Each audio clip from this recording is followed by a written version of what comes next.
Hey, what's going on, everybody? This is Mario with the Random Select Podcast. Thank you for hanging out with me today. Today, we're going to have a very special show. We're going to start the show off with a segment with Carlota from Carlota's Vlogs and Blogs, Love and Relationship. Don't forget, really quick, guys, that the show is moving to prime time. We're gonna the time slot's gonna move back from 3 to 5 p.m. Eastern Standard Time to 7 to 9 p.m. Eastern Standard Time, Monday through Friday. So stay on the lookout for that. The show is pretty much going to be me still being me, but we're going to have a few format changes. So look out for that. It's going to be real exciting. Appreciate all you guys hanging out with me, whether you're getting it in the gym, you're in your car, or you're just hanging out with your man Mario at the crib. Truly appreciate it. And don't forget that right now, currently, the show is re-airing from 12 a.m. to 2 a.m. So for all my late night people, my insomniacs, check that out. And don't forget, November the 12th, the show is moving to 7 to 9, Monday through Friday, Eastern Standard Time. So don't forget, you can go to the website, which is therandomselect.com. It's been totally redone. I'm trying my best to get up all the past episodes as fast as I possibly can. So bear with me. And Karen Wilson, I hear you out there. I'm trying to get that episode that you want up. Hopefully before the week is out, I'll have it up there, baby girl. So don't fret. It's coming. Also, you can reach me at randomselect@gmail.com, and we're out there everywhere. Social media is that. Don't forget, if you want to see what's going on in the community, you can go to beatbreakradiofm.com. Click that Listen Now tab. It'll bring you right into where you need to be. And where you need to be is right here with Random Select inside the podcast. And you can also go to my website, therandomselect.com. Click the Listen Now. It'll bring you live into the podcast. And today I have a Random Select Podcast OG original, one of the first members to the podcast. And that's Carlota from Carlota's Blogs and Vlogs. And with that being said, without further ado, Carlota, what has been going on with you? Nothing much. I'm still pushing my Facebook page, but I've kind of switched over from writing about relationships and love and heartache and all that stuff, because I think when I was writing back then, I was in that hurting stage, the healing process. And once I was better and I was back to being normal, I wasn't inspired to write about it no more. So now I'm doing like stories. I do stories, and it's mostly in half English, half Patois. I'm pushing my stuff towards the Jamaican community, because most of my stuff Facebook pushes in the islands anyway. So now I'm just writing stories. Okay. Well, with that being said, tell the people where they can find you at on Facebook. Carlota's Blogs and Vlogs. You keep butchering it every time you say it. It's the B first and then the V second. So it's Carlota's Blogs and Vlogs. Oh, okay. My bad. My bad. All right. But if they stroll down and keep strolling down, they'll find some of my recordings that I've made in the past. Sometimes I'll repost them. Okay. All right. Cool. All right. Well, what we wanted to do really quick was jump into love and relationships real quick.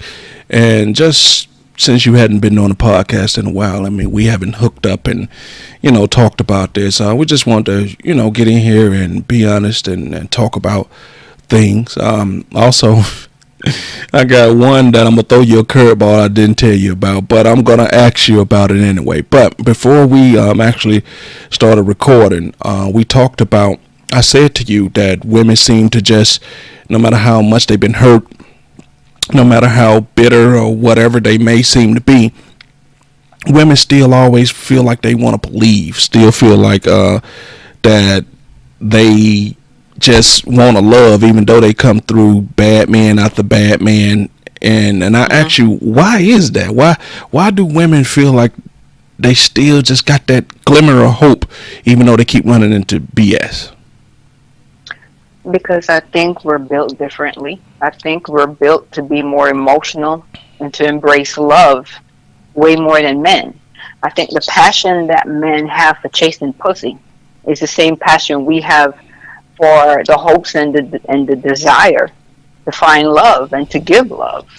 Everything we do is based around trying to be accepted, to be needed, to be wanted, to be loved. While everything the men do nowadays, and I don't want to say all men, because guys like to say, but I'm not that way. So a certain percentage of men, everything they do is based around trying to get pussy.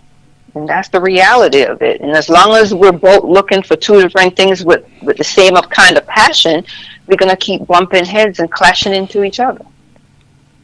Okay. All right. All right. Well, and the reason I had asked that was because you hear a lot of women saying that I knew he was no good. I knew he was a dog. I knew I shouldn't have did this. I knew I shouldn't have did that. But yet and still, you run and you do it anyway. Which, if one, was just being logical about all of this and saying that, okay, if you felt you knew that he was a dog, you knew that it ain't right, you knew that you shouldn't be doing this, but yet and still you did it, it makes you wonder, why did you do it then? We're human beings. We're going to make mistakes. The reality of it is you can have everything structured and set up as a rule on a piece of paper, but we live life. We live life and we're going to make mistakes. And a lot of times it feels so good to be in an illusion. I mean, you might think you're in an illusion, but it feels good that you don't want to be such a pessimist that the whole time you keep telling yourself, this could not be real, this could not be real. And I love to flip things back towards a man. So I'm going to flip this back to you.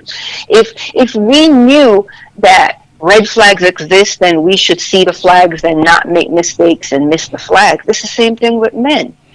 Y'all know babies exist and condoms exist and child support exists, but they still run out there and fuck a pile of women and make babies and then bitching when child support hits.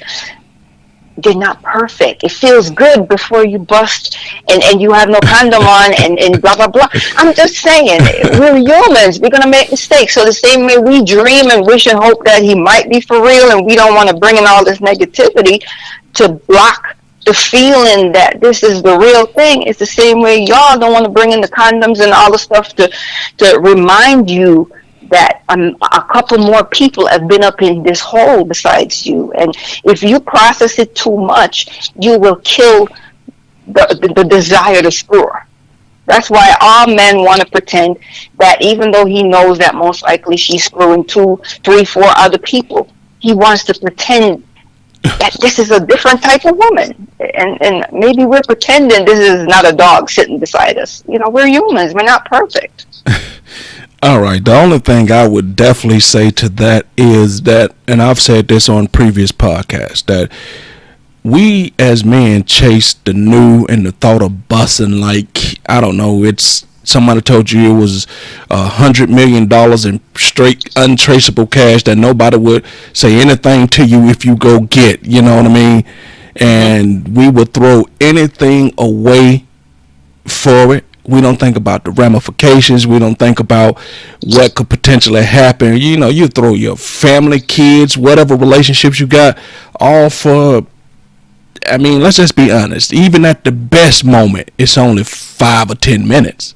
So you throw it away, something you built for so long, for 5 or 10 minutes. And we do that.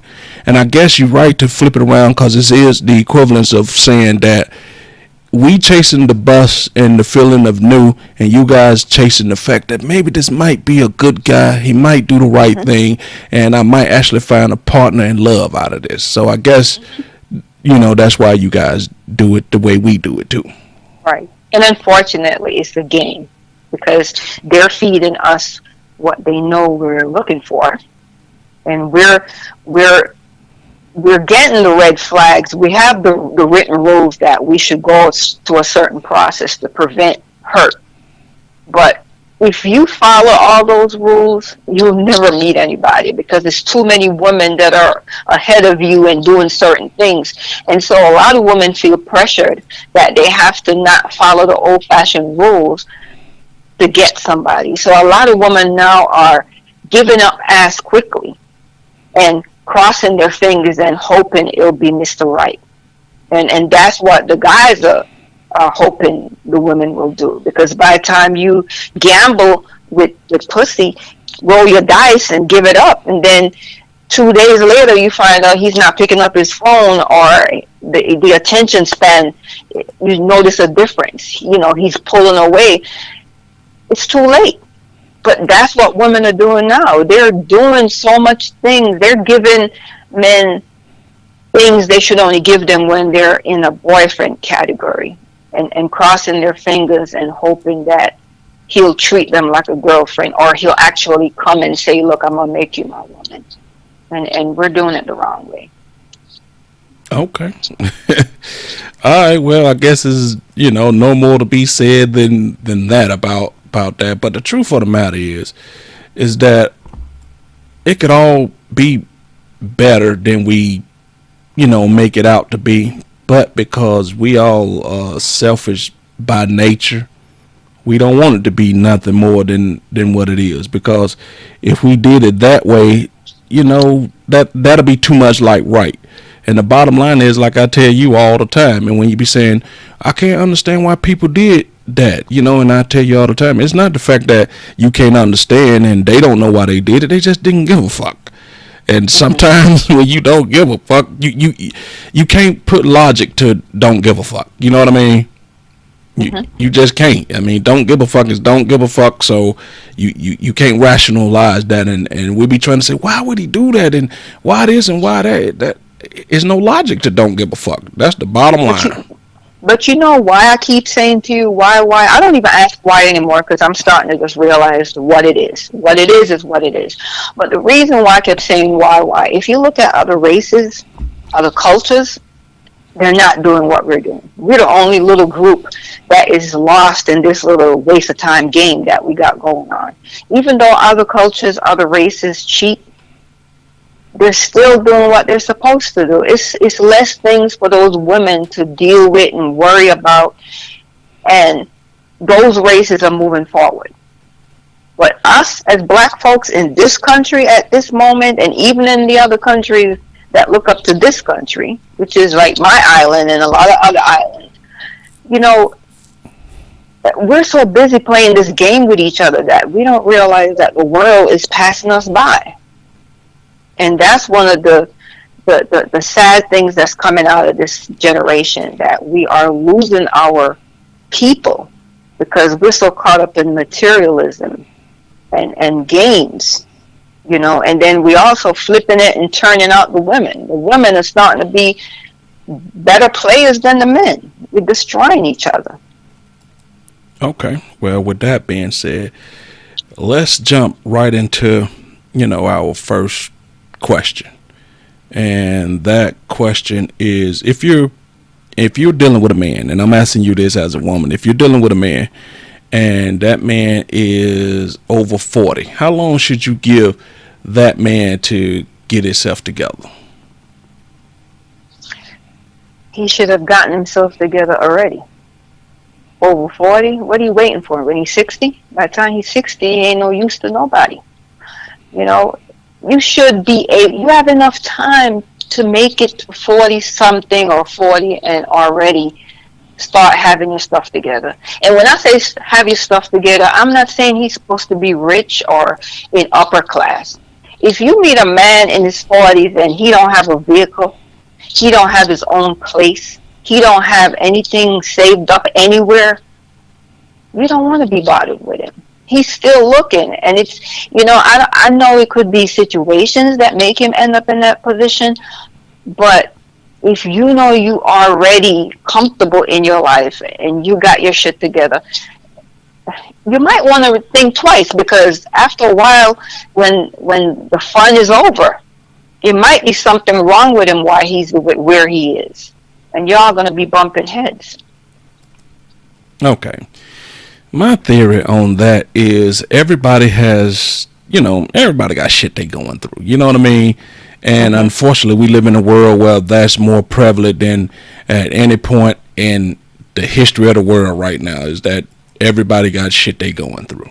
And since everybody got shit they're going through, we automatically feel that, let me get this up, we automatically feel that we, for some reason, us humans take pleasure in the fact that I might be doing bad, but that person doing better than me. And people can say, "Oh, I don't feel like that," but that's true. And I mean, let's be honest. Human nature feels that way. You can say, "I'm doing this, but I ain't had my children take away from me like she has." You know what I mean? So I just think that if 40, you don't have some things go wrong in your life. And it's not a matter of waiting for somebody to get their shit together. I think it's a matter of that person who ain't got their shit together should not be trying to date till they get their shit together. You know what I mean? It's not a fact that I'm trying to get with you and then you bitching at me. Well, I'm trying and I just need somebody to work with me. I just think you being selfish when you say, "Oh, I'm trying to need somebody to work with me." How about you not be in that position and trying to wheel somebody else in? Because two people who ain't got their shit together can't be trying to date. You know what I mean? Yeah. So Should, not even if two people that don't have their shit together. If one got their shit together and one don't, you got to be careful too, because the one that don't have their shit together, sometimes they need you because you're the backup when they fuck up. Yep.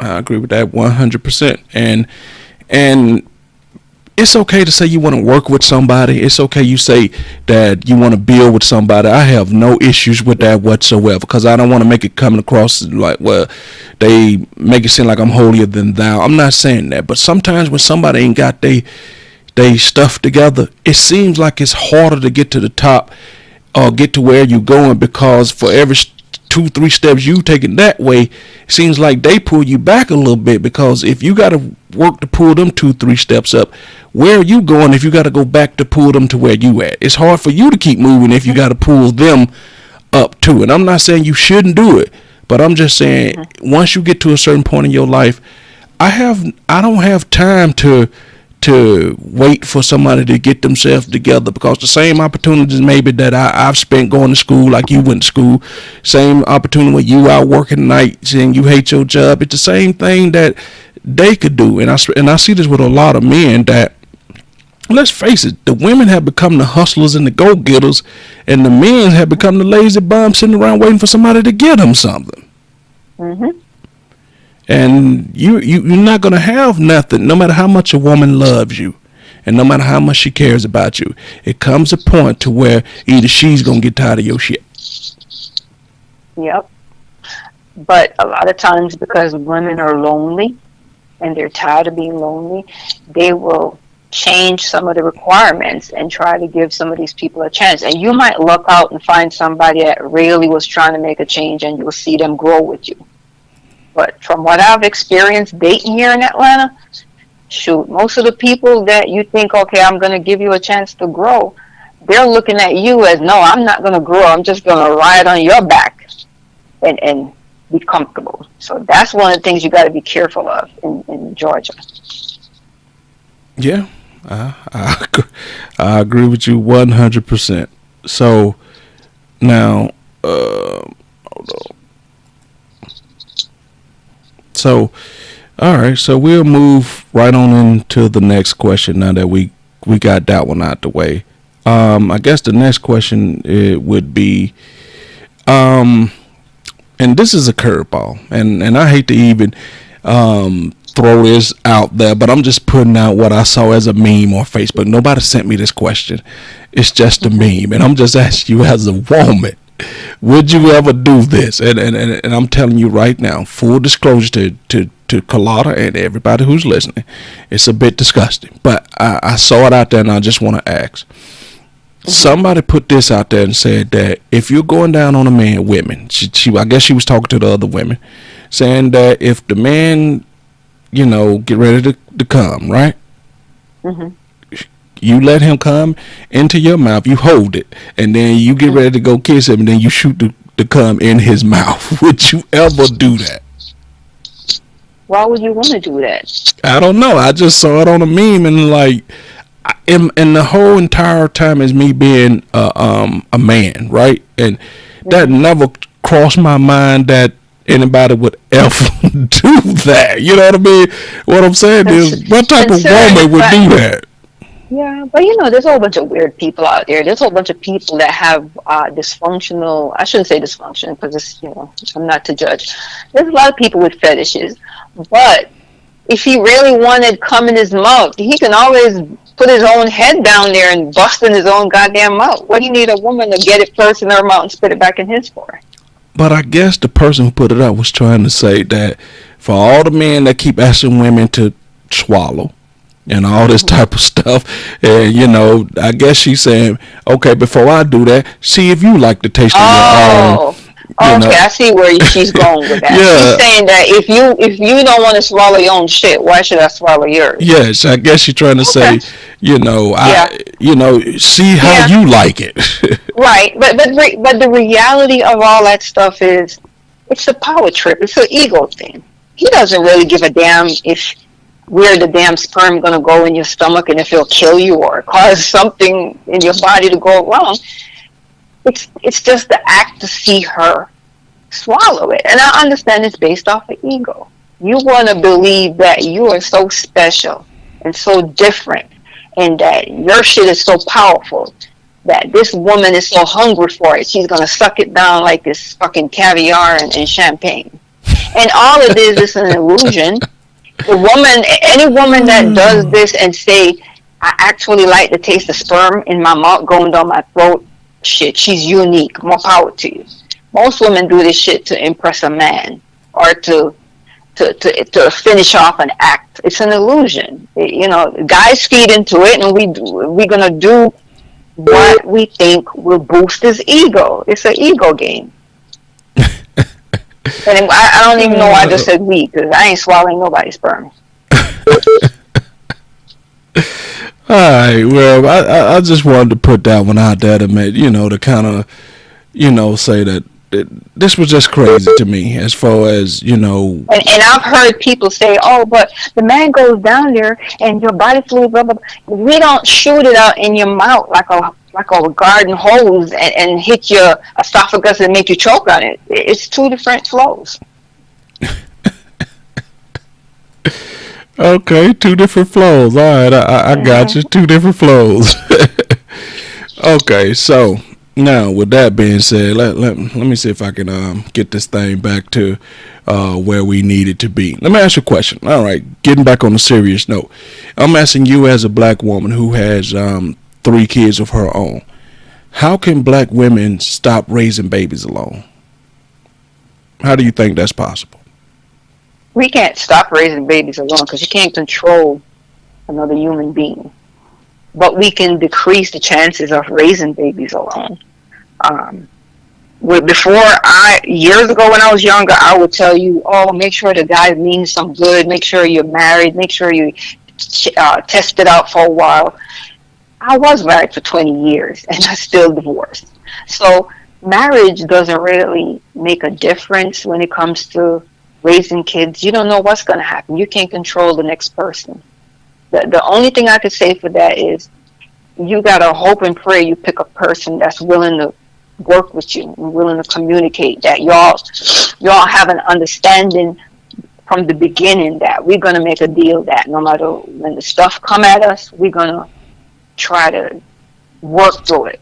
Because a lot of relationships are falling apart nowadays because nobody's working. As soon as they realize there's difficulties, they say, I don't want to work. Why do I want to sit and debate and compromise with you when I could just go to the next chick over there and it would be fun and wonderful in the beginning because my representative is going to embrace her representative, and when the shit fall apart, hopefully they don't have any babies through that process, then they'll move on to somebody else. So you can't predict how you could pick the right person. You just hope that you pick the personality of a person that is willing to put in the work with you when the rough times come. Okay. And I look at it like this.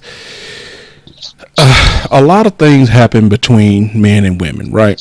You could say, oh, whatever reason why that person did this and that person did that.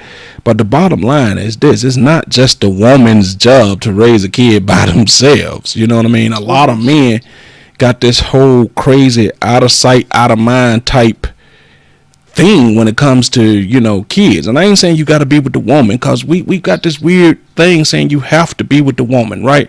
Not saying that at all, but I'm saying take care of your kids. You don't have to be with the woman, but in the process of not being with her, you just gonna let your kids be wayward. You're gonna let her suffer and deal with all the hardships and stuff that comes with being, taking care of kids.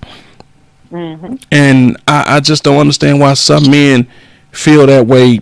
Period. I mean, nothing could ever make me understand why men feel that way. Because I think it's out of sight, out of mind. It all goes back to the game. If a lot of men embrace all the kids they have, it messes up their game. How are you gonna be a player when you got kids sitting up in your house when the woman comes over? Or how are you gonna be a player when you don't have free time? Because this is all the stuff the woman go through. This is all the stuff that blocks the woman from actually being out there, meeting people, being in a relationship, But the guys just have this look like they have freedom to do all kind of stuff, because you never see them with children. It's so much easier for them to run around and keep playing games because they pretend they don't have any kids. I've met guys that tell me, I don't have any kids. And as you keep talking to them, you hear them say stuff. You're like, wait a minute, did you just say your son? Oh, yeah, I got a son. How old is he? 18. Have you met him? No, I ain't seen him in years. They feel if I don't see you, that means I don't really have you. And then they deny it because they know a woman is going to, if you have an intelligent woman, she's going to sit back and listen to what you tell her. And she's going to take the history of your dating and your relationships and use that to get an idea of what she's going to deal with you. And a lot of guys know that. So they will hide certain things from a woman and make themselves look squeaky clean. So I'm just saying, women need to understand. Some of these guys have kids. They just lying and tell you they don't got none because it makes them look good. I can see the problem with that is that I think, as I used to tell you all the time, that we never had the right type of guidance, and we learned all from the wrong thing, right? But at the same time, you got to grow the fuck up. You know what I mean? Even though you didn't have a father in your life, even though you had all the wrong people teaching you all the wrong things, that can only play when you young. You know what I mean? But when you grow up and you understand what's really going on, you can't put another kid through what you went through, because I'm pretty sure you've heard so many guys say that, my father was never there and I would feel for so much anger and all of this, and then you couldn't find out they'll do that same thing. So if the thing about it, we could never channel how we feel and then relate that to your current situation. You will say, okay, my father made me feel crappy, then you'll turn around and go make another kid feel crappy. Yep. So we become what we see. What we experience is what we become, and it takes a very strong person to try to change those rules and make sure their life don't end up the way they grew up. Yep. And I just think, the lady who sent me that question is, I guess she's resigned herself to the fact that it's just a black woman's job to do that, when it's not. The guy has to take. Sometimes I really feel that the guy should take even more responsibility when it comes to the child than the woman, because you guys got to do the hard part. You got to carry them for 9 months. You got to go through all the body changes, all the mental postpartum, all that stuff. So at the very least, I feel we should be able to do our part when it comes to actually taking care of the kid. But we don't see it like that. Some guys believe in, shooting sperm and spreading babies like planting seeds. Hey, look, if this one just die, hell, I planted 50, so at some point one of them got to sprout. Yep. So I don't know, man. I just think we should do a better job at being there for our kids. And they get away with it. A lot of them grow old, and these people go find them and bond back with them, and they're not being held responsible for the damages that they've done. Okay. All right, I got a question that I know you gonna love. If a woman is paying half the bills and the rent, can her man call himself a provider? Go. This your area of expertise right here. Go. Okay. He could still call himself a provider. It's 50-50. Provider don't mean he paying for everything. Because some of the stuff you need from a man that's a provider is all mental. You know, some of the stuff that he's providing for you doesn't, you can't buy with money. So if he's paying 50-50 because that's all he can afford to pay, he's still a provider. But even if he was paying 100%, he's still a provider, and it's still the amount of money a man can afford to put into the house does not equal to if he will lead or not lead.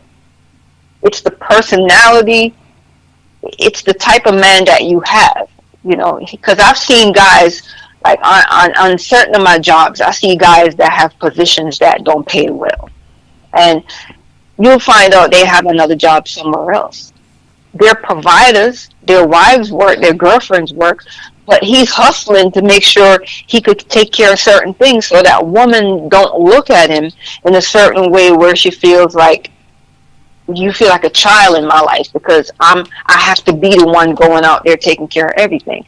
But if it's equal or above, he can be considered a provider. The problem is when it's less and the woman is the one running around like the man paying for everything while the man is chilling for no reason. If he's chilling and also doing something on the side to better himself, like going to school, but he's still helping with something, that's good.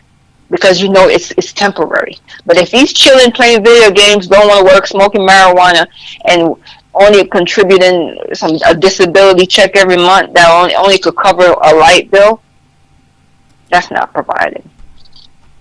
Okay. All right. Well, this is what I have to say about that. I think that each individual, each couple has to sit down and have these conversations before y'all decide y'all want to get into a relationship. Let's just be honest. Y'all need to fucking talk. And that's the thing. A lot of us people, you know, go into relationships and they don't say a damn word to each other about how the finances gonna work. Some people just happy that the person came in and just assume that they know what their responsibilities are. And when you start assuming that a person has good bill paying tendencies like you, then that's where you're going to run into some problems at. When you assume that a person has good saving tendencies like you, then that's where you're going to run into some problems, you know what I mean?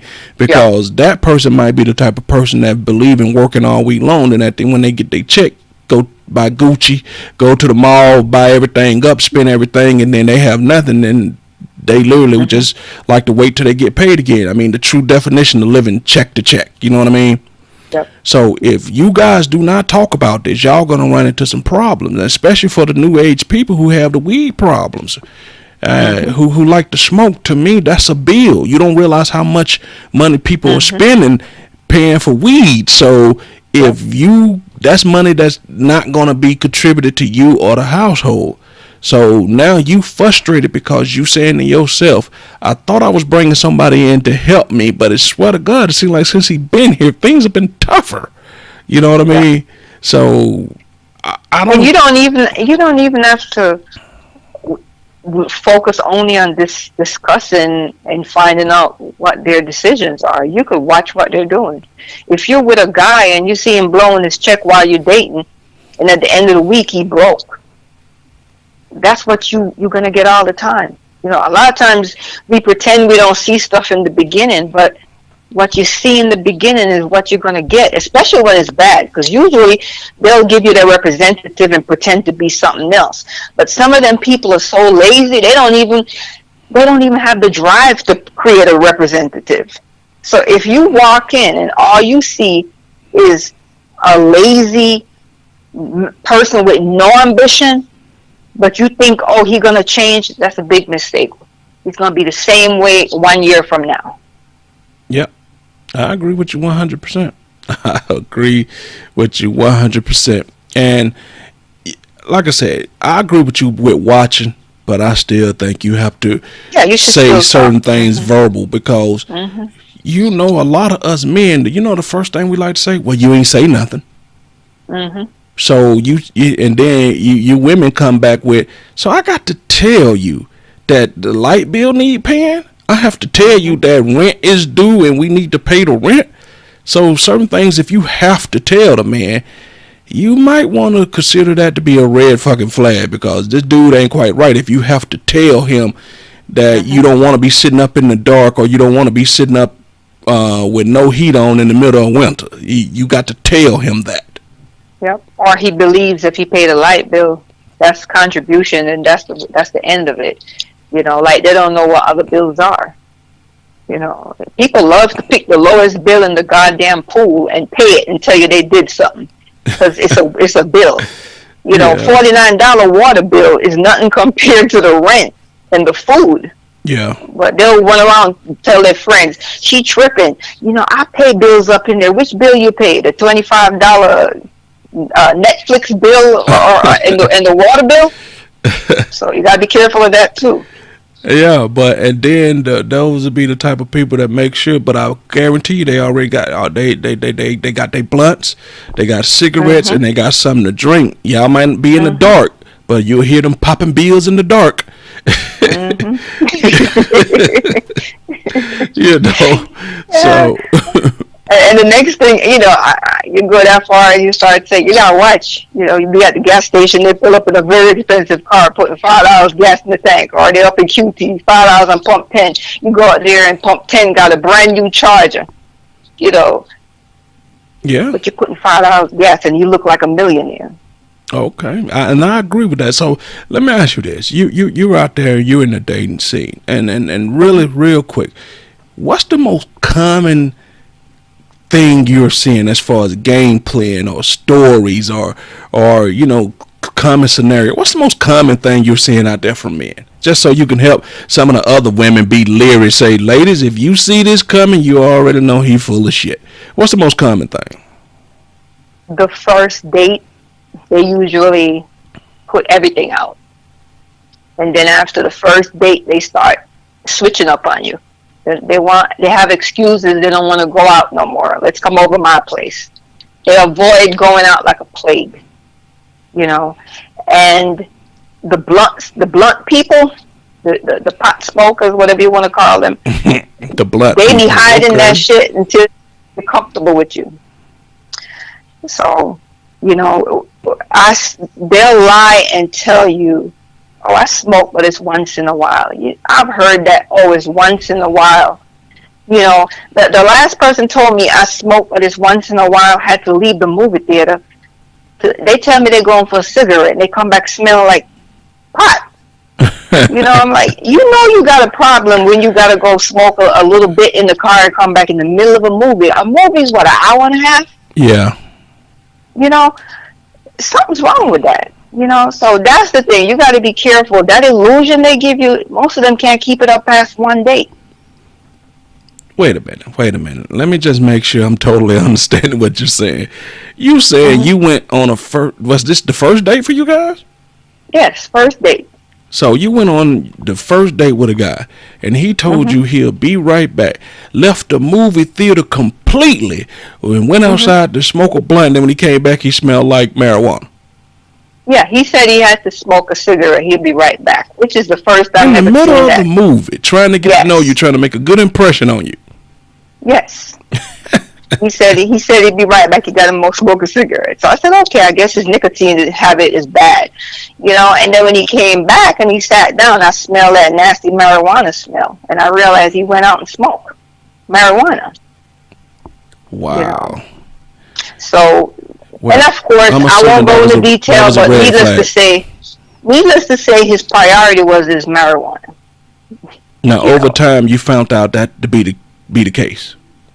By the second date, I realized his priority was marijuana. The second date, he wanted to stop at the corner store to get something that goes with it before we got to the restaurant.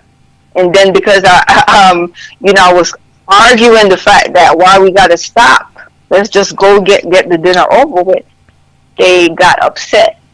And then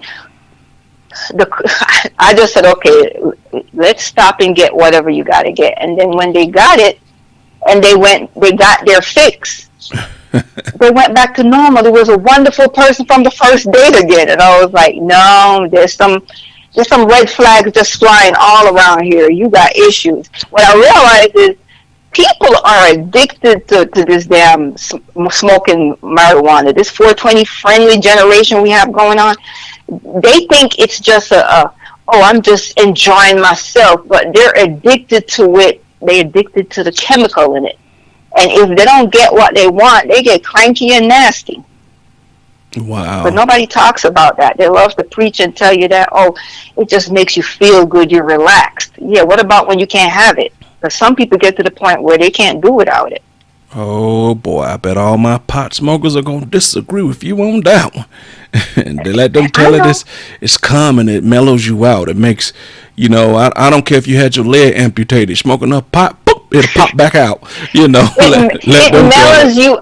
Let me tell you something from a person that don't smoke. I'm from Jamaica, so I'm familiar with marijuana. I'm familiar with way more marijuana than a lot of people up here, okay? Because they used to grow in the backyard and in the front yard between the flowers.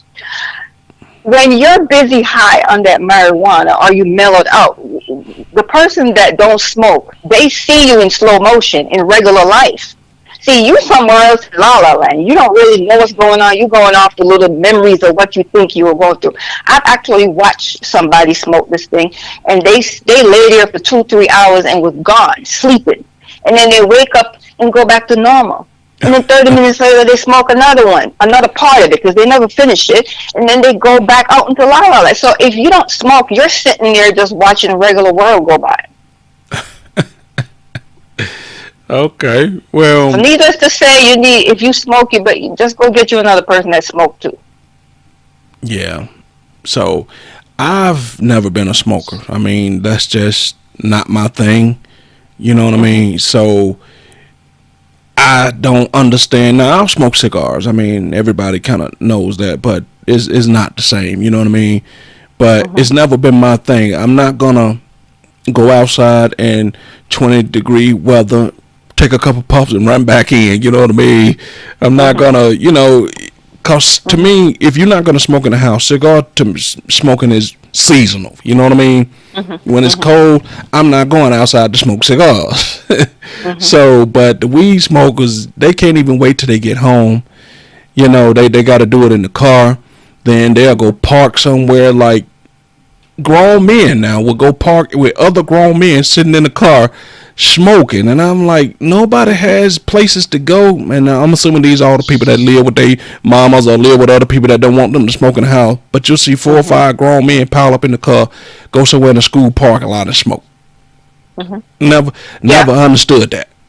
Yep, and it's an addiction. They just don't realize it. The same person I was talking about, they would talk to me from outside in the yard because they can't smoke in the house. And you could tell when they're pulling on it, because you could hear the change in the conversation, and then you could hear the conversation slows down because they're off in that little place. You know what I mean? And within a 1 hour conversation, I know they took a hit maybe 10 times. That's how much they're addicted to it. And they're taking a break to go to the bathroom and go roll another one. And I guess what they do is they feel that if I'm not smoking the whole thing, I'm just taking 2 puffs and putting it down, then that justifies me doing it all day long.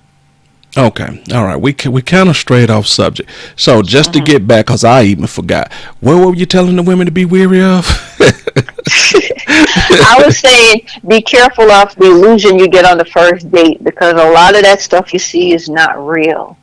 You gotta don't change your whole life off the first impression. Don't go giving up the pussy the first night with no condom, and so just so happen you're ovulating that night, you get pregnant, and you think, oh, but he's a wonderful guy. No, wait a little bit until you see who he is, because that representative at the first time you go out or the first time you deal with each other is usually not the real person.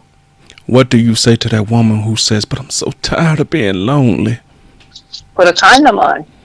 Or if you don't want to do condom because condom stops the feeling for you, just permanently go get you one of them things implanted that will stop you from getting pregnant. Wow. Okay. All right. I mean, a lot of women are doing it anyway. A lot of women are saying a whole bunch of stuff in front of each other, and at night, a whole bunch of men are going into people's houses at midnight and 1 o'clock in the morning, getting some ass from the same woman that is claiming that she ain't putting up with this and putting up with that. And that's the problem. If you have a whole bunch of people that are talking out two sides of their mouth, the men know that no matter how much this woman's saying whatever, when he comes at her a certain way, her hormones and loneliness is going to let her do the opposite. They're going to keep having a group of women that are willing to do this. And so you have the normal women that are sitting there saying, look, I need you to come at me a certain way or I'm not going to be bothered. You're sitting around, you're losing out because there's another group of women that are putting up with the bullshit. All right.